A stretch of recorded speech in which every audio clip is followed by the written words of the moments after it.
Hi guys, Coach Cyril here, Strong Together Fitness, Chelsea, and I wanted to talk about a debilitating injury that I've had, that a lot of our athletes have, that a lot of athletes get, that a lot of people get, especially people who are pushing 40, 50, 60, so us masters athletes as they call us, which really is just a polite word for old, all right?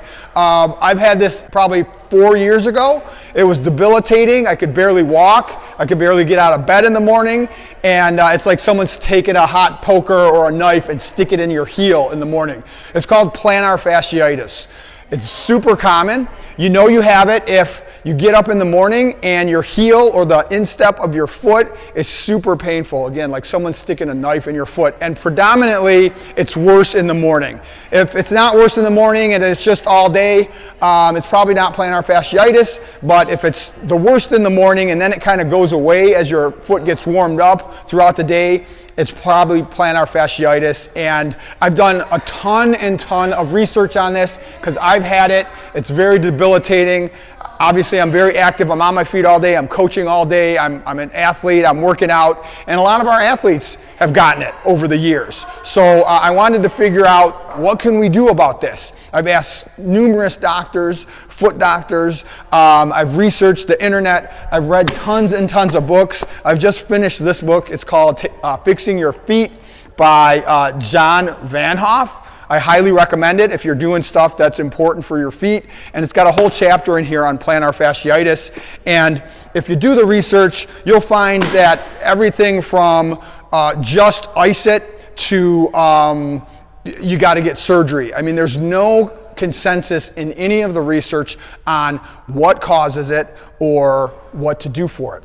And primarily, it just takes time to go away. But the most important thing is, and it's usually, if you're lucky, 3 months. Mine, it took about a year to go away, and I tried everything.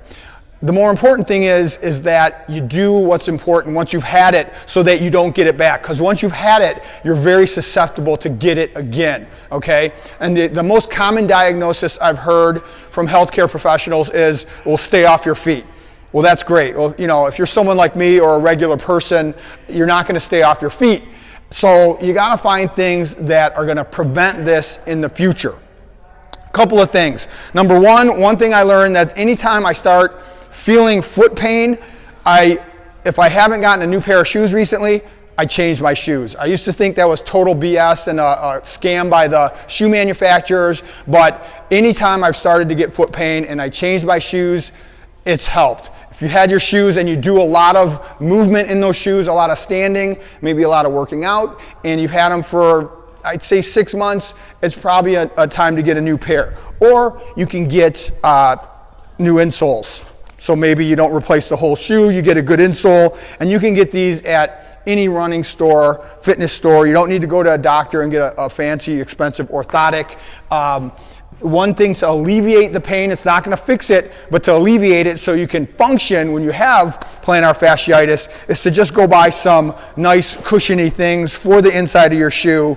And all the research shows that, based on my research, these are things you can just get at CVS, at any type of pharmacy or a shoe store, and these are fine. You don't need to go spend hundreds of dollars at the orthopedist for a pair of fancy orthotics.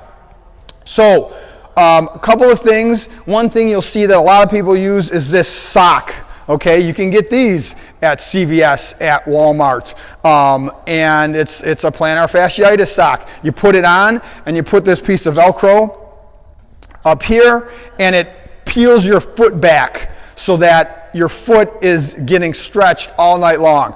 I couldn't stand this thing. I couldn't sleep with it on. I get very little sleep as it is, but I realize how important sleep is, so it didn't help me. It helped my wife, and I know it has helped people. So that's one option. The second thing is, when you get up in the morning, stretch your foot out, okay? One thing you can do before you get up is just laying down, stomach on your mattress, and bring your feet like this on your mattress, and just kind of start to pedal them and stretch them out a little bit, okay? Next thing, sit up on your bed before you get out of bed, and put the foot that has the plantar fasciitis on your knee, on your bed, and then pull your toes back with your hand and stretch that. This is your plantar fascia right there, the bottom of your foot. All right? Push down on your knee a little bit and stretch that out before you get out of bed. And you know what? Even if your other foot doesn't have it, do it with both feet. Because one thing that happened to me, I got rid of it in one foot and then it went to the other foot. So you want to be doing this stuff to the non-injured foot as well if it's not injured. So stretch that out. Another thing, have a lacrosse ball. It's a little spongy ball, not as soft as a tennis ball. Tennis ball doesn't work. It's not hard enough. Anything harder, if you want a harder ball, like a field hockey ball or something, that's fine, but a lacrosse ball is perfect because it's got a little sponge, but it's hard. You want to take that sucker and roll your entire foot out, both feet, especially your heel, all right? It's not going to feel good first thing in the morning, but that's going to break up that scar tissue. It's going to get blood flowing to that area, and blood, our own blood, is our best healer. When you get home at night and those dogs hurt, they start to hurt with the plantar fasciitis, freeze some water bottles in your freezer. You're watching TV or something, roll the bottom of your feet on the water bottle. That's gonna numb it somewhat. It's gonna make it feel better. It's gonna get the inflammation down, which is very important. And it's gonna roll out your heel and your fascia just like the lacrosse ball, okay? This also, you should do this before you go to bed. Keep it by your bed and do it every night. Also, any of these movements, any flexibility movements, any mobility movements, minimum 2 minutes each side, minimum. Any less than that, you're really not doing anything, you're wasting your time, but it's what you have to do to be healthy. Next, a couple of stretches that are very important to prevent this from happening. Go on. She thinks she's the star of this show. Stretching your Achilles. Any way you can stretch that calf or Achilles, getting your chest on that and stretching the crap out of that all the time.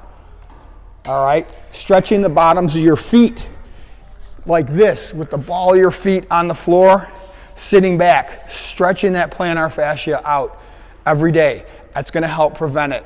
Any way you can stretch the bottom of your feet, your heel, and your Achilles, that's going to help prevent plantar fasciitis from happening.